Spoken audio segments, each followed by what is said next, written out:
Bienvenue à notre discussion.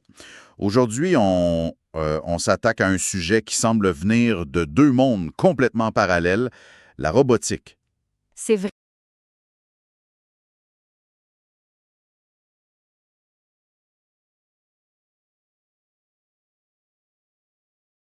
Non. Et de l'autre, Ben, de l'autre, t'as la réalité, tu sais, le plancher de nos usines ici au Québec. Fait que la question, c'est un peu de savoir où on se situe vraiment en...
facile.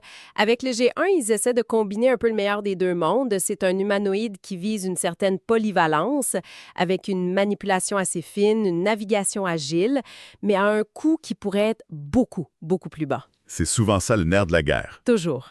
Eux, ils misent gros sur des techniques d'IA comme l'apprentissage par imitation.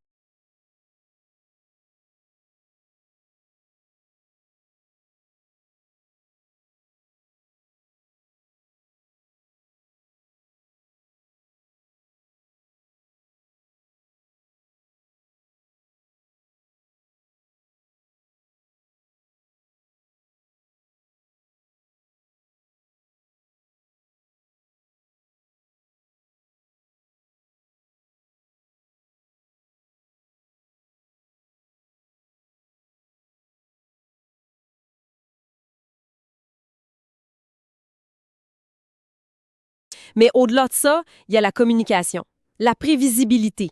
Un humain doit pouvoir anticiper ce qu'un robot va faire. C'est pour ça que des détails comme les yeux du DJ.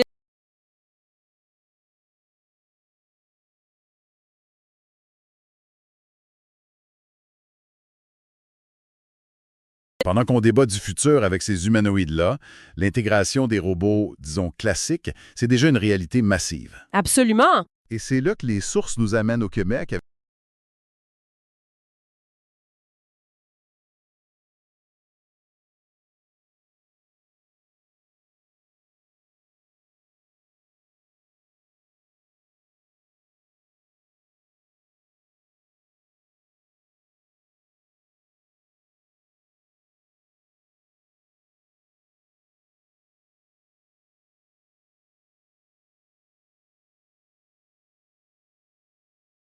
'effective'. Ça sonne énorme, mais ça veut dire quoi par rapport à nos voisins ou au reste du monde? Et est-ce qu'on partait juste de très très loin? On partait de loin, c'est vrai. Mais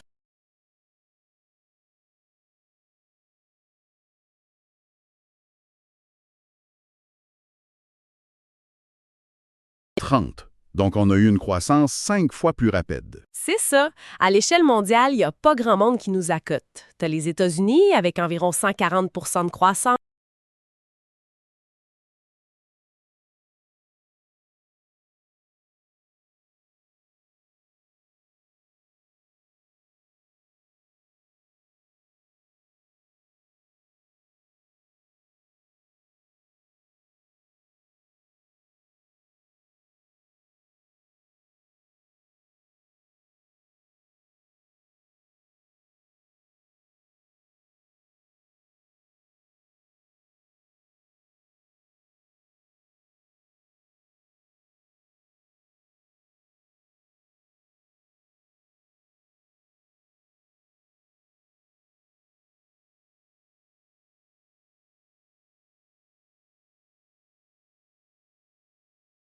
Changé? C'est l'autre grosse pièce du puzzle.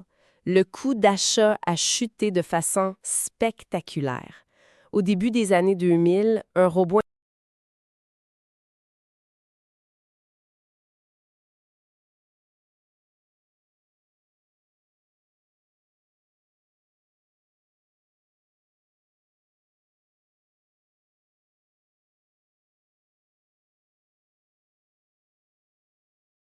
de la technologie, c'est la clé qui a permis de transformer l'urgence en action. OK, mais attends un peu.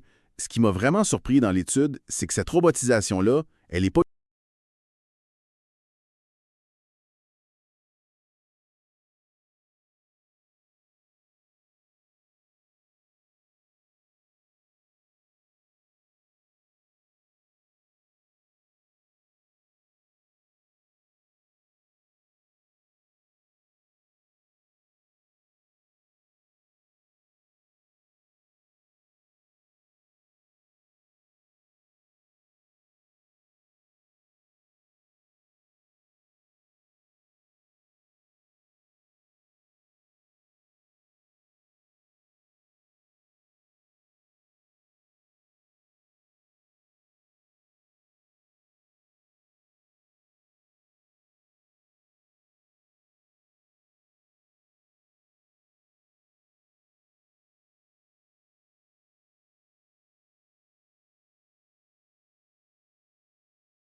C'est presque le double de la moyenne canadienne qui est à 23. Et on dépasse des gros joueurs comme le Royaume-Uni qui est aussi à 23. Et même les États-Unis, eux, sont à 15. On surpasse les Américains en densité de robots dans l'aérospatiale. Comment ça s'explique? C'est parce que nos gros joueurs comme Bombardier ou CAE ont investi massivement ou c'est plus large que ça? C'est un mélange des deux, et c'est ça qui fait la force de l'écosystème. Les grands donneurs d'ordre, comme Airbus, qui a une grosse présence ici, ils imposent des standards de production extrêmement élevés. Pour les atteindre, ils s'automatisent. Logique. Mais après, ça crée un effet d'entraînement. Leurs plus petits fournisseurs, les ateliers d'usinage de précision, par exemple, ils n'ont pas le choix de suivre. Ils doivent s'automatiser à leur tour s'ils veulent garder leur contrat. Ça force une mise à niveau technologique de toute la grappe. C'est pas juste une compagnie qui est performante, c'est tout un secteur qui devient plus compétitif. Alors, si on met tout ça ensemble, on a une croissance fulgurante de la robotisation, des secteurs de pointe qui sont des leaders mondiaux. Comment ça se traduit dans la performance économique globale du Québec? L'étude mentionnait un paradoxe intéressant là-dessus. Oui, et ça, c'est un point crucial pour comprendre la stratégie québécoise. Historiquement, le Québec a une productivité du travail plus faible que plusieurs de ses compétiteurs, comme l'Ontario ou les États-Unis. Ça veut dire qu'on crée un peu moins de valeur par heure travaillée. C'est ça. Par contre, là où on performe souvent mieux, c'est dans la productivité du capital. La productivité du capital, peux-tu décortiquer ça? Ça veut dire quoi concrètement? Ça veut dire que pour chaque dollar qui est investi en équipement, en usine, en machinerie, le secteur manufacturier québécois génère plus de valeur que ses compétiteurs. C'est l'art de faire plus avec moins. On est efficace avec notre matériel. Très efficace. Nos entreprises sont bonnes pour utiliser leurs actifs physiques. Et la robotisation, c'est l'outil parfait pour amplifier cette force. En ajoutant des robots, tu rends ton capital encore plus productif, 24 heures sur 24, avec une précision parfaite. C'est comme ça que le Québec réussit non seulement à compenser sa productivité du travail plus faible, mais aussi à être super compétitif sur la scène mondiale, surtout si on met de côté le secteur auto qui est tellement concentré en Ontario que ça fausse les moyennes canadiennes. C'est beaucoup plus clair. Donc, en résumé, on a d'un côté ces robots humanoïdes qui nous font miroiter un futur d'IA de polyvalence quasi infinie, et de l'autre, on a un Québec bien ancré dans le présent qui n'est pas juste un spectateur de la révolution. On est en train de mener une transformation industrielle majeure, ciblée, et devenir un leader dans des domaines vraiment précis. C'est la bonne lecture, je pense. Et la perspective à retenir, c'est que l'enjeu, c'est plus juste d'acheter des robots. L'enjeu est stratégique. Comment l'adoption de ces technologies-là transforme nos industries en profondeur? Comment ça permet de répondre aux défis démographiques comme le vieillissement de la population, la rareté de la main-d'œuvre? Le Québec ne fait pas juste robotiser, il choisit ses batailles secteur par secteur pour bâtir sa compétitivité de demain. La ligne entre le robot industriel d'aujourd'hui et l'humanoïde adaptatif de demain est en train de s'amincir. Et ça se passe ici. Ça m'amène à une dernière pensée à laisser à notre auditoire. La question, c'est plus si les robots dans nos usines vont devenir plus autonomes et capables d'apprendre. C'est vraiment quand et à quelle vitesse. On voit que la technologie est déjà là, au Québec. Alors, la vraie question pour l'avenir, c'est quelles nouvelles opportunités est-ce que ça va créer pour nos entreprises, mais aussi quels défis ça va poser pour les compétences et les emplois de demain? Comment on prépare la main-d'œuvre à collaborer non plus avec une machine-outil, mais avec un collègue robot qui, lui, apprend et s'adapte?